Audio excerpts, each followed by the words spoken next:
Poets are jerks. They write these short, pithy little things that we read once and think, I have no idea what I just read. We read them again and think, why must you hide your meaning? Just tell me what you want to say. But if you are reading a really good poet, and Mr. Schutt is surely that, you go back and read the poem again, and the language begins to dance in your imagination. Your mind's eye sees things you've never seen before, or sees a more interesting version of what it sees every day. And if you read that poem again, something like understanding begins to congeal. Mr. Schutt's poetry is bathed in cool luminescence, like a brilliant lemon morning, which is the image that launches one of my favorite poems in his collection. This particular poem goes on to string seeming non sequiturs together, made coherent by attenuated and precise diction and forming a more complete visual space than could be possible in prose. Behind his work is an intelligence that approaches wisdom, flirts with it, but ultimately decides it doesn't need to go there. It is infused with self-awareness, not only that of the poem speaker knowing himself, but also in the poem being overtly referential to the function and interplay of language. For example, he muses about the name of a real place, Beauty Ranch. The name seemed so American, the rough and smooth ends of it elbowing each other out, how ranch stuck a muzzle on beauty. Or, in another poem, he wonders why ravel means entangle and disentangle. This linguistic playfulness and lively curiosity leaves the world, as he puts it, untidy, unresolved, the way stupid hope won't shut up. But this mode of literary expression also leaves ideas and images and memories and questions fizzling in our mind. Gilman is fortunate to host the winner of the 2013 Yale Younger Poets Prize, Will Schutt, not a jerk, as this year's Tickner Writing Fellow. Please join me in welcoming him to our community.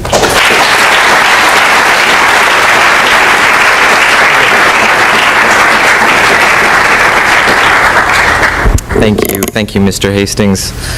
Can you hear me all right? Yeah? Good morning. Before I begin reciting poetry in my best falsetto, I would like to express my gratitude to Gilman,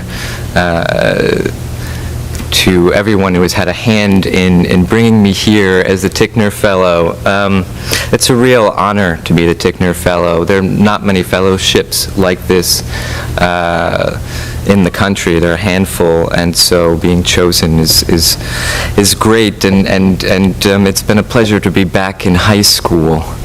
I never thought I would have said that before. I can hear my 16-year-old self saying, "What are you talking about?" But I'd also like to thank my class, my students, my senior students. You guys have been really good company, and it's been a good month. I'm going to start by doing something a bit different. I'm going to read a poem that's not my own. This is a poem by a friend of mine named Michael Klein. It's called The Talking Day. The Talking Day. Some lunatic with a gun killed some people at an immigration center in Binghamton, New York.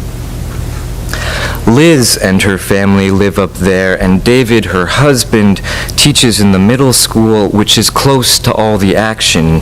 The way in any smallish town, everything is close to all the action. I called Liz to see if everyone was all right, and she was in her car driving to the elementary school to pick up Lily, her young daughter she brought back from China a few years ago. Lily was fine, but Liz wanted to move her outside the question of how to make sense of the broken pieces of someone with a gun walking into a public space and then firing. There's something called, I learned from a news report the day of the shootings at Virginia Tech, the Talking Day, which refers to the day immediately following the day when something wildly violent happens. No one quite grasps the reality of the situation, and everyone spends that first day talking about what happened and reliving it as language. Not so much to understand the violence, but to make a kind of recording of it, talking about it, letting go of it, putting it down. And so I imagine it must be with Liz and Lily and David in Binghamton, New York today, letting something go. Liz is in her car after having just picked up Lily at school and driving back home through a town that suddenly makes no sense, and she is telling the story about what happened when a young man walked into a building with a gun. And for Lily, who's had a pretty serene, unviolent United States time so far, and whose endless joy has made her an adorable chatterbox, tomorrow could be her first talking day. Or if not tomorrow, some other day.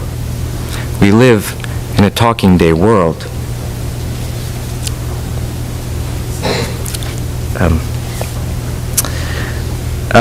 One of the things Mr. Hastings didn't mention is, besides writing poetry, I also translate.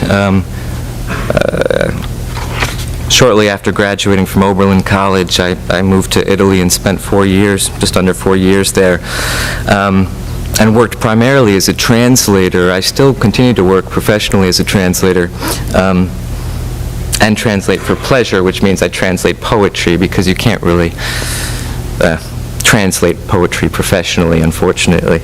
And I thought I would read, my book Westerly has some, includes several poems, translations of various Italian poets, and I thought I'd read one. This is called "What Do You Do?" It's by a poet named Edoardo Sanguinetti, who is a poet from the northwestern coast of Italy, a city called Genoa. Some of you might know it. It's where Christopher Columbus is from.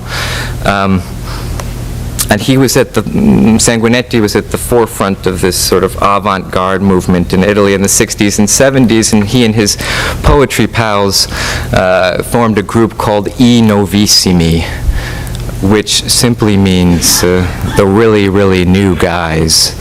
They were very cutting edge. This is called "What Do You Do?"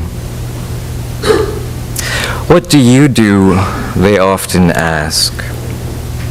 I say nothing back sometimes, or else I say instead sometimes, oh, nothing. Other times I say too much, to be honest, but nothing that matters, and nothing that matters to me, considering that shilly-shallying nothing matters to me. I'm merely following, oftentimes, this hushed hush-hush of a whisper, whirring inside me, weakly, no longer even turning into word, phrase, verse. I seek an end in the end.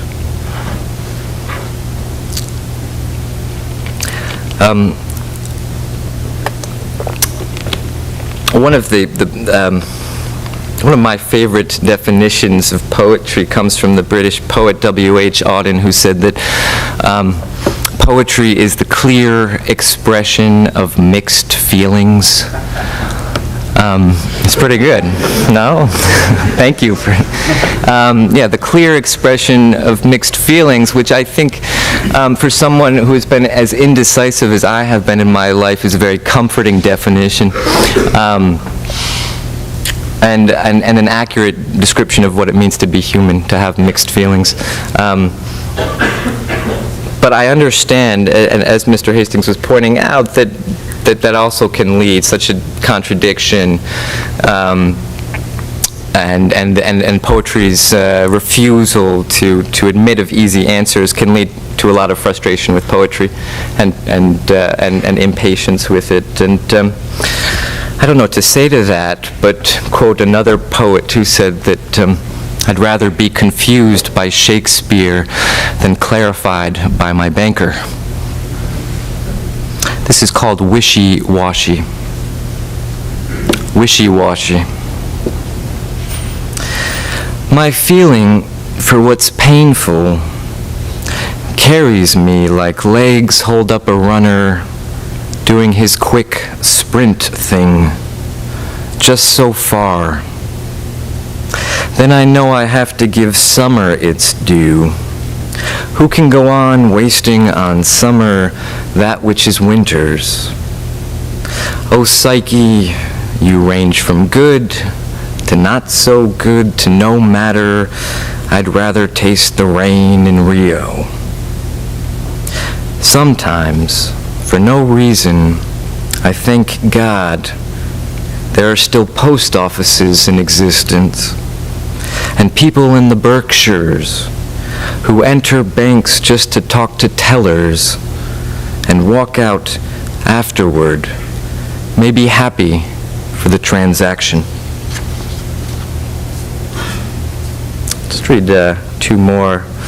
This is called A Picture of Paradise.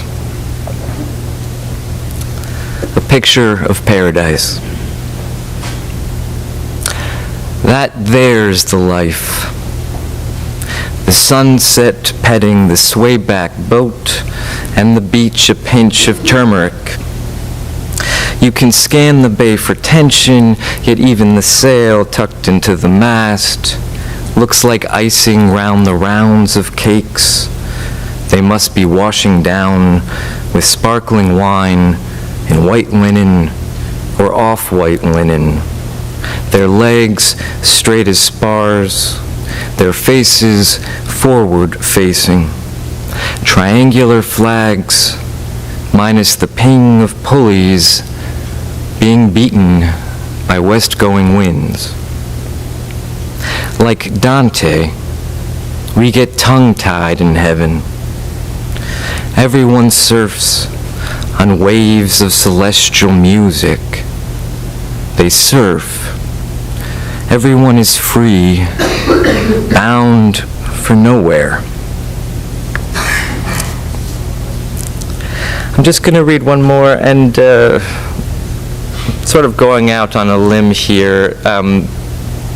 This is a very new poem, and it's an occasional poem, meaning I wrote it specifically for this occasion.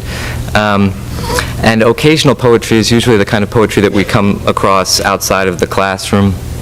Poetry that was written for weddings or presidential inaugurations, and occasional poetry is usually not that great. It's usually pretty bad. Because I think it's sort of, the poet feels predetermined. You already have your subject, and it's too much pressure. But I'm going to go ahead and read this anyways, because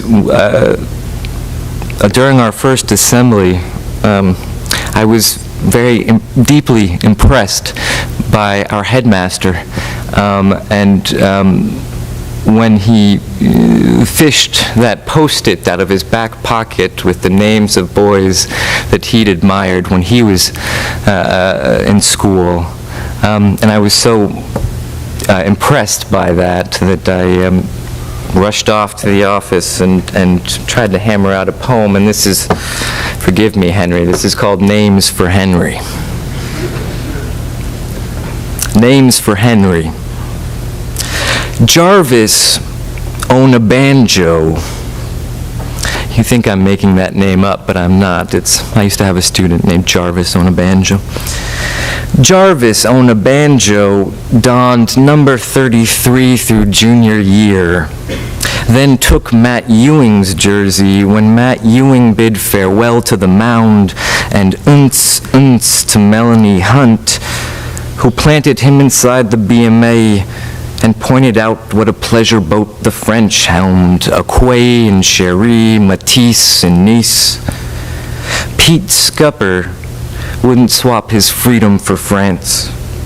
He drove a mushroom-colored Chevy he called Chubbs and dug donuts in the back lot with Brent Pinchak riding shotgun. Everyone gave Brent Pinchak shotgun because everyone loved Brent Pinchak. No one but Tristan loved Tristan, except maybe Tristan's aunt, who dropped Cornish pill shards in a bag for him for lunch. "Who's that?" cried Denton Finch. Who could detect a who? Was it Dwayne Hartley? Was it Curtis Chew? Henry Smythe could tell you. Henry Smythe could pick out every John and Paul and Sam from the done graduated to the just passed nursery. He knew the names, the clubs, the merits, the demerits. He got it right. But who knew Henry? Who saw in Henry Smythe what he saw? A roll call of promise, receding as he stood inside the future's slipstream, seeing names, not numbers, emblazoned on each boy, mounting the field of victory and defeat. That field they named for someone who once no one had ever seen the likes of before. Thank you.